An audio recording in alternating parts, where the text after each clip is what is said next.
She was the golden girl of American entertainment, a voice so pure it felt like sunlight, a smile that lit up the screen long before she ever understood the shadows waiting behind it.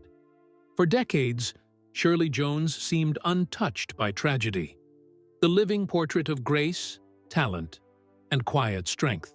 But beneath that dazzling surface was a truth she carried alone, a truth that followed her through fame, marriage, motherhood, and the long, heavy years that came after the spotlight dimmed. And now, at 91, the real story of the pain she endured and the burden she still carries reveals a heartbreak far deeper than anyone ever imagined. But to understand how it all began, we have to return to the moment before the music, before the films, before the grief, to a little girl in Pennsylvania who had no idea how much her heart would one day hold. Shirley Mae Jones was born on March 31st, 1934, in the quiet hills of Pennsylvania, a place where families worked hard, spoke softly, and carried their struggles privately. Her parents ran a small grocery store in the town of Smithton, and from the outside, their life looked simple and ordinary.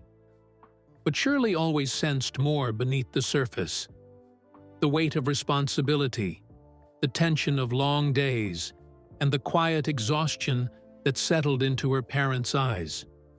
She grew up trying to be perfect, the well-behaved child, the good daughter, the one who didn't cause trouble or ask for more than life could give.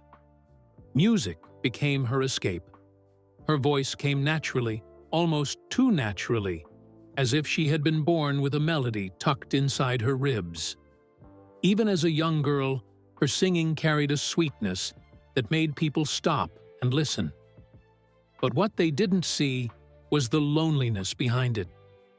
Because there was something different about Shirley, a sensitivity, a gentleness, a heart that felt things deeply, sometimes too deeply. She often withdrew into herself, lost between who she truly was and who she thought she needed to be. She once said she never wanted to disappoint anyone, a burden that would follow her through fame, marriage, and motherhood.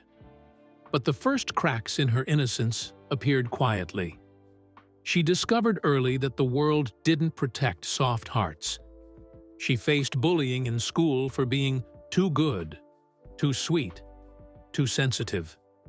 The purity in her voice, the very thing that made her special, made her a target. And instead of fighting back, Shirley learned to endure, to swallow the hurt, to smile through it. That habit would become both her greatest strength and her greatest downfall. Still, destiny had already marked her. At just 6 years old, she began singing in church choirs, her voice echoing through wooden pews like something unreal. People whispered that she was meant for something bigger, but Shirley didn't believe that yet. She was still the little girl trying to survive quietly, unaware that she was walking toward a future of brilliance and heartbreak she could never imagine.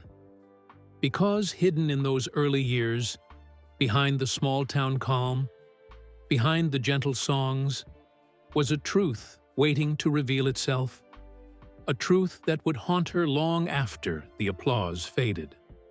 Shirley's rise didn't happen gradually. It happened like fate had been waiting for her. At 18, she traveled to New York for what was supposed to be a simple audition. But the moment Rodgers and Hammerstein heard her sing, they didn't just see talent, they saw destiny. Overnight, the small-town girl was thrust into one of the most powerful circles in musical theater. With Oklahoma and Carousel, Shirley became America's new sweetheart. Audiences adored her. Directors praised her. The industry wrapped her in a glow so warm it felt unreal. But fame, even in its brightest form, casts shadows. Beneath the applause was a growing pressure she could never quite outrun. She had been raised to please, to be perfect, to never disappoint. and Hollywood took full advantage of that. She worked tirelessly, repeating scenes until her voice cracked, dancing until her feet bled, smiling even when everything inside her felt heavy. People saw ease, but they didn't see the cost. They didn't see the fear that followed her backstage. The fear of failing, of not being enough, of losing everything she had been given. Then came the role that earned her an Oscar, Elmer Gantry. It was a performance born from raw honesty, but it also demanded emotional depths she had never explored publicly. While the world celebrated her success, Shirley was beginning to unravel privately. The beauty that made her famous became a cage. Studios wanted her to be one thing: sweet, pure, flawless, even as she felt herself drifting further from that image. And then came her marriage to Jack Cassidy, a man whose charm and charisma dazzled her, and hid warning signs she couldn't see yet. Their life looked glamorous from the outside. 2 stars, 2 careers, a home full of music. But behind closed doors, the cracks were widening.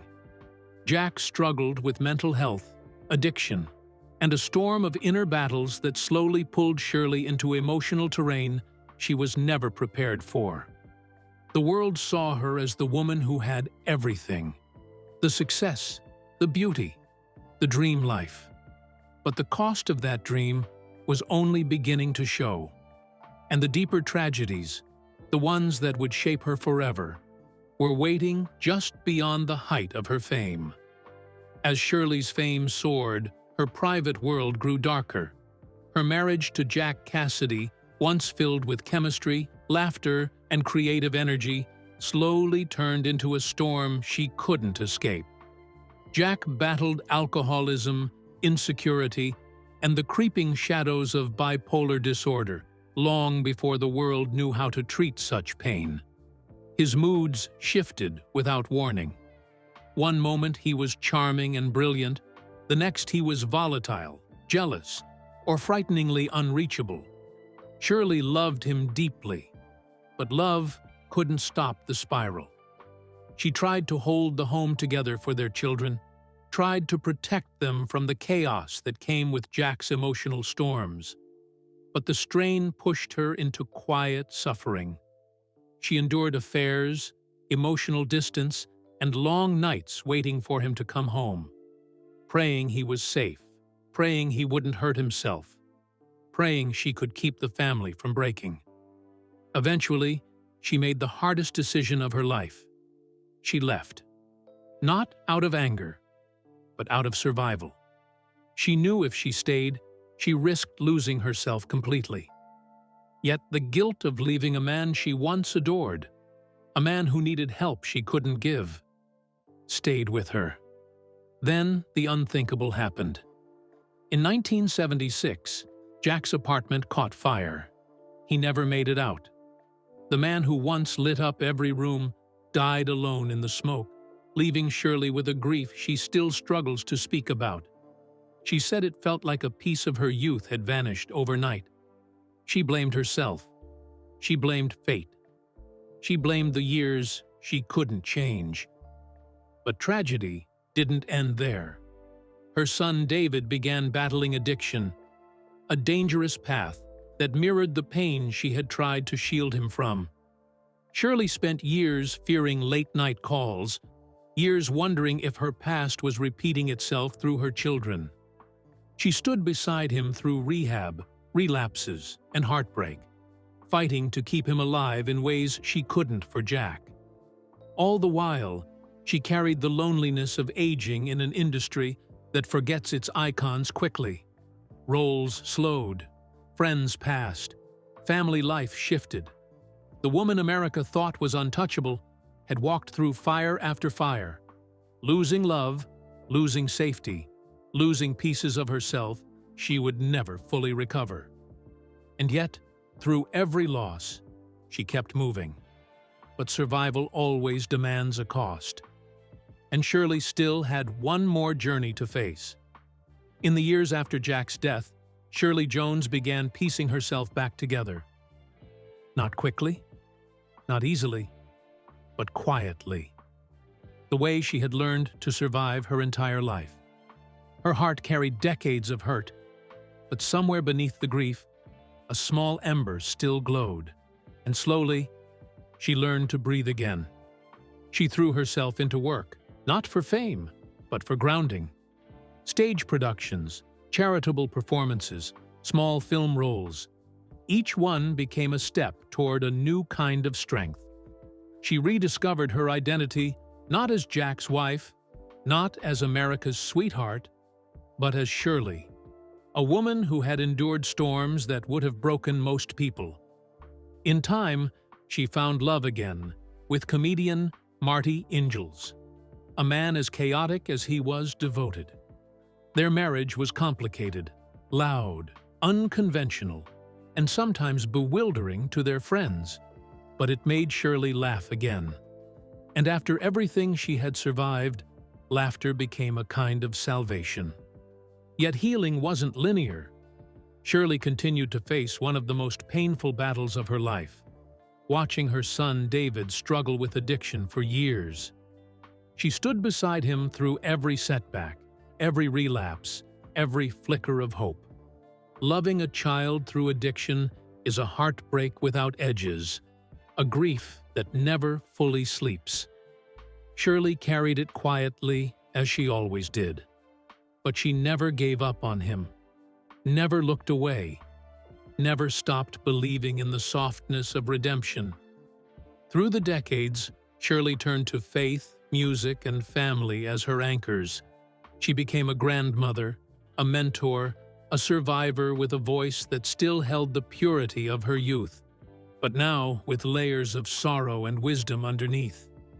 Even now, at 91, she reflects on her life with a courage earned through loss.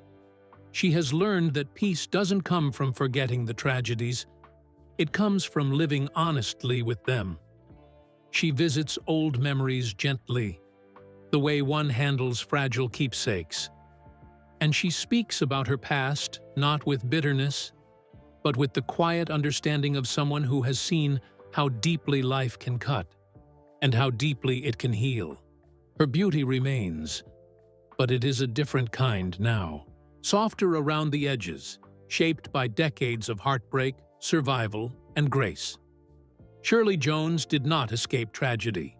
She outlived it, and in doing so, she found a light that never fully went out. Thank you for watching. If Shirley's story moved you, please like, comment, and subscribe for more powerful true-life documentaries filled with courage, heartbreak, and hope.